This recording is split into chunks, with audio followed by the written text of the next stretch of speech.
사랑하는 성도 여러분, 오늘 이 시간 하나님의 살아있는 말씀을 통해 우리의 삶을 변화시킬 깊은 영적 원리를 함께 나누고자 합니다.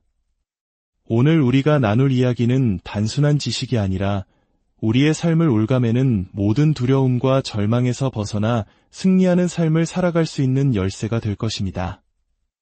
이 귀한 말씀을 듣기 전에 잠시 시간을 내어 구독과 좋아요를 눌러주시면 하나님의 은혜로운 메시지가 더 많은 영혼에게 전달되는 귀한 통로가 될 것입니다. 여러분의 작은 섬김 위에 주님의 축복이 가득하기를 기도합니다. 자, 이제 우리의 마음과 귀를 열고 하늘로부터 임하는 계시의 말씀을 받을 준비를 합시다. 주님, 오늘 밤 저희가 아버지의 말씀 앞에 기대하는 마음으로 섰습니다. 우리의 마음을 열고 귀를 열고 영의 눈을 열어 하늘의 계시를 받게 하옵소서. 이 땅에 하늘을 움직이는 능력의 말씀을 허락하여 주시옵소서. 예수님의 이름으로 감사하며 기도합니다. 아멘. 오늘 우리가 함께 묵상할 말씀은 디모데전서 6장 12절입니다. 다 함께 찾아보겠습니다. 믿음의 선한 싸움을 싸우라. 영생을 취하라. 이를 위하여 내가 부르심을 받았고 많은 증인 앞에서 선한 증언을 하였도다. 믿음의 선한 싸움을 싸우라고 성경은 명령합니다. 싸움을 하려면 우리는 먼저 우리의 적이 누구인지 분명히 알아야 합니다. 믿음의 가장 큰 적은 무엇일까요? 이 질문에 대한 답을 찾아가는 것이 오늘 여정의 핵심입니다. 성경은 이 싸움이 영생을 취하는 것에 관한 싸움이라고 말합니다. 여기서 영생이라고 번역된 헬라어 단어는 바로 조에입니다. 이 조에라는 단어는 단순히 영원히 사는 시간을 의미하는 것이 아닙니다. 문자 그대로 번역하면 하나님의 생명, 바로 하나님을 하나님 되게 하는 그 본질적인 생명 자체를 의미합니다. 우리가 잘 아는 요한복음 3장 16절 말씀을 함께 암송해 볼까요? 하나님이 세상을 이처럼 사랑하사 독생자를 주셨으니 이는 그를 믿는 자마다 멸망하지 않고 영생을 얻게 하려 하심이라. 여기서 영생이 바로 조회입니다. 예수님께서는 요한복음 10장 10절에서 내가 온 것은 양으로 생명을 얻게 하고 더 풍성히 얻게 하려는 것이라고 말씀하셨습니다. 여기서의 생명 역시 조회, 즉 하나님의 생명입니다. 그렇다면 이 조회, 하나님의 생명은 어디에 있는 것일까요? 요한복음 6장 63절에서 예수님은 놀라운 말씀을 하십니다. 살리는 것은 영이니 육은 무익하니라. 내가 너희에게 이른 말은 영이요 생명이라. 여기서 생명이라는 단어가 또다시 조회입니다. 예수님의 말씀이 곧 영이며 하나님의 생명 그 자체라는 것입니다. 이것은 구약에서도 동일하게 나타납니다. 잠언 4장 20절에서 22절을 보면 내 아들아 내 말에 주의하며 내가 말하는 것에 내 귀를 기울이라. 그것을 내 눈에서 떠나게 하지 말며 내 마음 속에 지키라. 대저 그것은 얻는 자에게 생명이 되며 그의 온 육체의 건강이 됨이니라. 보십시오. 하나님의 말씀이 우리에게 생명이자 육체의 건강, 즉 치유가 된다고 약속하고 있습니다. 생명의 근원은 하나님이시며 그 생명은 바로 말씀 안에 담겨 있습니다. 요한복음 1장은 이렇게 시작합니다. 태초에 말씀이 계시니라. 이 말씀이 하나님과 함께 계셨으니 이 말씀은 곧 하나님이시니라. 그리고 몇 구절 뒤에 말씀이 육신이 되어 우리 가운데 거하심에 라고 말합니다. 바로 예수님을 가리키는 것입니다. 그러므로 말씀은 생명의 원천입니다. 이 생명의 말씀이 가진 권능이 얼마나 대단한지 마가복음 5장에 나오는 거라사 광인의 이야기를 통해 생생하게 볼 수 있습니다. 그는 무덤 사이에 살며 스스로를 해치는 귀신 들린 사람이었습니다. 그 사람 안에 있던 악한 영들은 예수님을 보자마자 그를 공격하려 달려들었지만 예수님께서 더러운 영아, 그 사람에게서 나오라고 말씀하시자 그들은 즉시 굴복하고 말았습니다. 심리학이나 인간적인 방법으로는 결코 상대할 수 없는 악한 영들이 예수님의 말씀 한마디에 무너진 것입니다. 이것이 바로 말씀에 담긴 조회의 능력입니다. 수십 년 전 한 하나님의 사람이 겪었던 일을 통해 이 원리를 더 깊이 이해할 수 있습니다. 한 목사 친구가 다급하게 전화를 걸어왔습니다. 그의 아내가 간질 발작을 일으켰는데 이웃의 신고로 정신병동에 강제로 입원하게 되었다는 것이었습니다. 1970년대 당시에는 그런 일이 가능했습니다. 그는 절박하게 아내를 꺼내달라고 부탁했습니다. 하나님의 사람은 주님께 기도했고 가서 그녀를 데리고 나오라는 응답을 받았습니다. 그가 병원으로 가는 동안 말로 설명할 수 없는 강력한 성령의 기름 부으심이 그를 뒤덮기 시작했습니다. 병원에 도착했을 때 그의 마음은 담대함으로 가득 차 있었습니다. 정신병동의 문이 열리자 기묘한 분위기와 함께 많은 환자들이 복도로 모여들었습니다. 그때 그의 앞을 막아선 한 남자가 있었습니다. 그는 평생 본 사람 중에 가장 거대하고 이압적인 모습의 흑인이었습니다. 하지만 성령의 능력 안에 있는 그에게 그 남자의 육체적인 위협은 아무런 문제가 되지 않았습니다. 그는 그 사람을 향해 말한 것이 아니라 그 사람 뒤에 있는 악한 영을 향해 선포했습니다. 길을 비켜라. 그러자 그 거구의 남자는 마치 종이 인형처럼 옆으로 비켜섰습니다. 그가 병실로 들어서자 목사님의 아내가 그를 알아보고는 반가움에 소리치다 그만 그 자리에서 발작을 일으켰습니다. 바로 그 순간 하나님의 사람은 사탄을 향해 명령했습니다. 아니, 사탄아, 용납할 수 없다. 예수의 이름으로 명하노니 지금 당장 그녀에게서 나오라. 그 말이 떨어지자마자 그녀는 경련을 멈추고 똑바로 일어섰습니다. 그리고는 하나님께 영광, 그 악한 것이 떠나갔어요. 라고 외쳤습니다. 말씀의 능력은 거기서 그치지 않았습니다. 같은 방에 있던 한 젊은 여성이 그 광경을 보고 물었습니다. 선생님, 저를 위해서도 그렇게 해주실 수 있나요? 저도 자유로워지고 싶어요. 그는 즉시 그 자매를 위해서도 기도했고 악한 영을 내쫓았습니다. 이처럼 믿음의 선한 싸움에서 우리의 가장 큰 적은 두려움입니다. 의심, 우울, 불신, 이 모든 부정적인 감정의 뿌리에는 두려움이 있습니다. 믿음과 두려움은 같은 영적 원리로 작동합니다. 믿음이 하나님의 생명력인 조회와 연결되어 생명을 끌어당긴다면 두려움은 죽음의 영인 사탄과 연결되어 파멸과 고통을 끌어당깁니다. 이것은 인류의 시작, 에덴 동산에서부터 시작된 싸움입니다. 아담이 죄를 짓기 전 그의 믿음은 하나님과 온전히 연결되어 있었습니다. 그러나 죄를 지은 후 하나님께서 동산을 거니실 때 아담은 무엇을 했습니까? 그는 두려워서 숨었습니다. 하나님과의 연결이 끊어지고 두려움의 영인 사탄과 연결되었기 때문입니다. 그가 두려움 속에서 한 첫 번째 행동은 무화과 나뭇잎으로 자신의 벌거벗음을 가리려 한 것입니다. 이것이 바로 하나님 없이 스스로의 문제를 해결하려는 인본주의, 즉 모든 사회주의 이념의 영적 뿌리입니다. 인간은 스스로의 힘으로는 결코 근본적인 문제를 해결할 수 없습니다. 하지만 사랑의 하나님께서는 그런 아담을 버려두지 않으셨습니다. 하나님은 동물을 죽여 그 피로 언약을 세우시고 그 가죽으로 아담과 하와에게 옷을 지어 입히셨습니다. 이것은 장차 오실 예수 그리스도의 보혈을 통한 새 언약의 그림자였습니다. 인간이 스스로를 구원하려는 시도는 실패했지만 하나님께서는 언약을 통해 인간의 필요를 채우시고 관계를 회복할 길을 열어주셨습니다.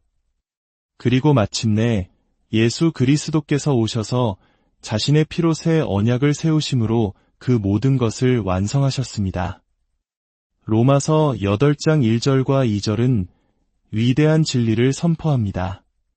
그러므로 이제 그리스도 예수 안에 있는 자에게는 결코 정죄함이 없나니 이는 그리스도 예수 안에 있는 생명의 성령의 법이 죄와 사망의 법에서 너를 해방하였음이라. 보십시오.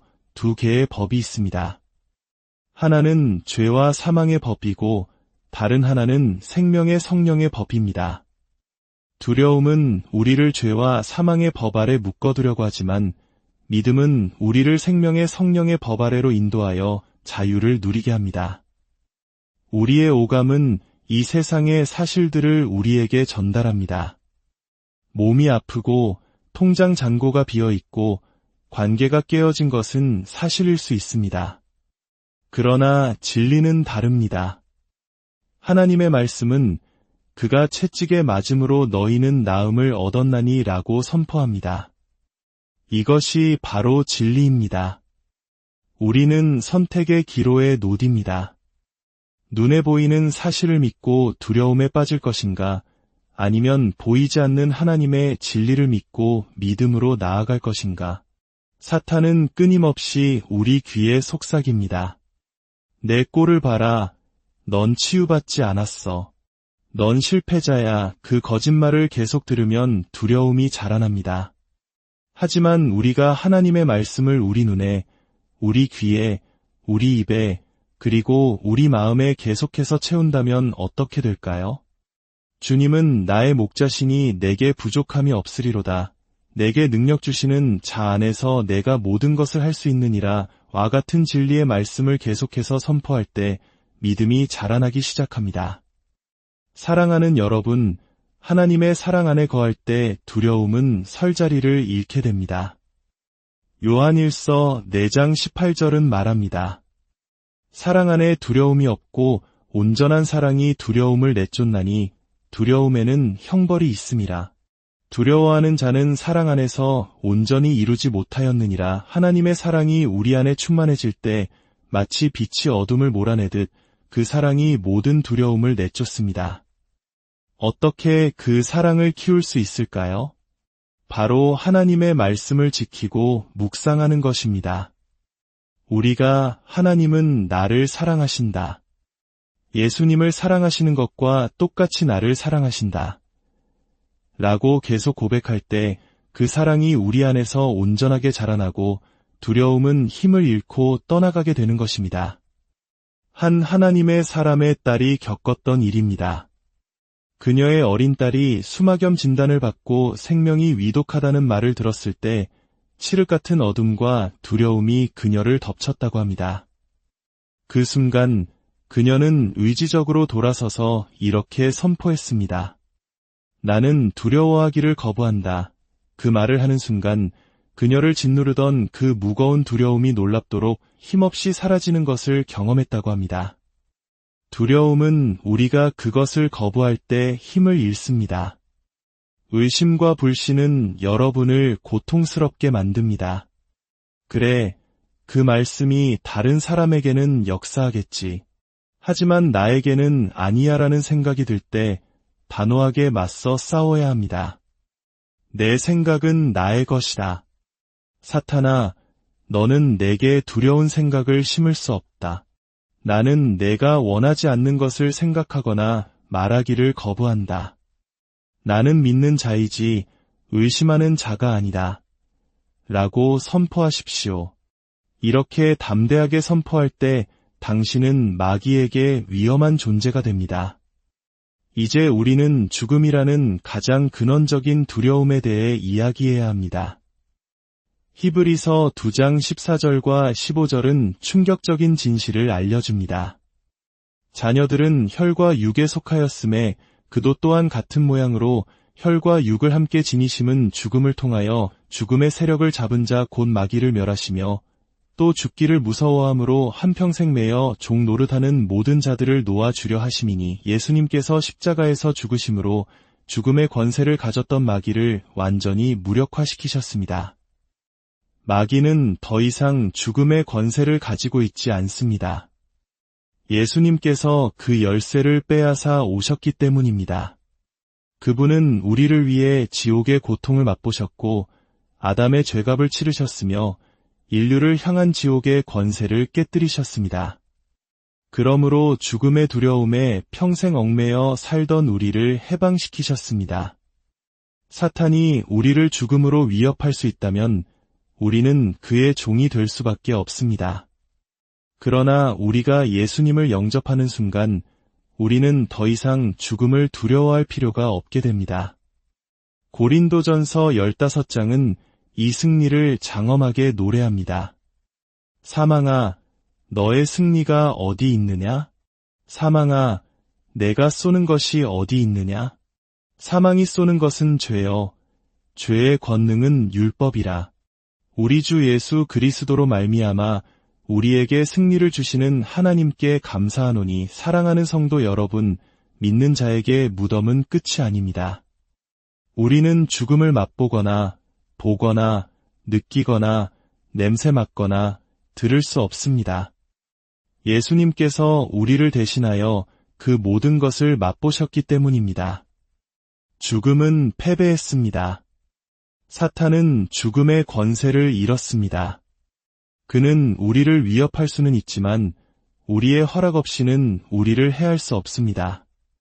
우리가 두려움의 말을 하고 그의 거짓말에 귀를 기울일 때 우리는 그에게 권세를 내어주는 것입니다. 그러므로 무릎이 떨리고 머리카락이 하얗게 변하는 것 같은 극심한 두려움이 몰려올 때라도 입을 열어 선포하십시오. 사탄아, 너는 거짓말쟁이여 거짓의 압이다. 나는 두려워하기를 거부한다. 여러분을 정의하는 것은 여러분의 외모나 건강 상태나 재정 상황이 아닙니다. 여러분은 하나님의 형상대로 지음받은 영적 존재이며 그리스도 예수 안에서 새로운 피조물이 되었습니다. 하나님의 말씀을 붙잡고 여러분의 삶을 변화시키십시오. 이제 여러분은 믿음의 선한 싸움을 어떻게 싸워야 하는지 알게 되었습니다. 그것은 바로 두려움을 거부하고 그리스도 예수 안에 있는 조에, 즉 영원한 생명을 굳게 붙잡는 것입니다. 두려움에게 그것이 가야 할 곳을 정확히 알려주십시오. 그리고 다시는 돌아오지 말라고 명령하십시오. 믿음은 사랑으로 역사합니다. 온전한 사랑이 여러분 안에 채워질 때 그 사랑이 믿음을 강하게 하고 모든 두려움을 몰아낼 것입니다. 당신의 감정에 따라 움직이지 마십시오. 당신의 육신은 당신의 옷과 같습니다. 우리가 외투를 벗을 때 아무것도 느끼지 못하는 것처럼 우리의 영혼이 이 육신의 장막을 벗어날 때에도 고통이나 두려움은 없습니다. 그저 영원한 생명에서 또 다른 영원한 생명으로 옮겨갈 뿐입니다. 삶과 죽음이 아니라 오직 삶에서 삶으로의 여정일 뿐입니다. 하나님께서는 우리 앞에 생명과 사망, 복과 저주를 두셨다고 말씀하셨습니다. 그리고 우리에게 생명을 택하라고 권고하십니다. 조회를 선택하십시오. 하나님께 굳게 붙어 있으십시오. 그럴 때 그분께서 당신의 생명이 되시고 당신의 날을 길게 하실 것입니다. 아버지 하나님, 이 말씀을 듣는 모든 심령 위에 주님의 은혜를 부어주시옵소서. 우리를 묶고 있던 모든 두려움의 사슬, 우울의 사슬, 의심의 사슬이 예수 그리스도의 이름으로 끊어지게 하옵소서. 온전한 사랑으로 우리를 채우사 모든 두려움을 내쫓아 주시고 하나님의 생명 조회가 우리 안에 충만하여 강물처럼 흘러넘치게 하옵소서. 이제부터는 두려움의 종이 아니라 믿음의 용사로, 패배자가 아니라 승리자로 살아가게 하옵소서. 살아계신 우리 주 예수 그리스도의 이름으로 기도합니다.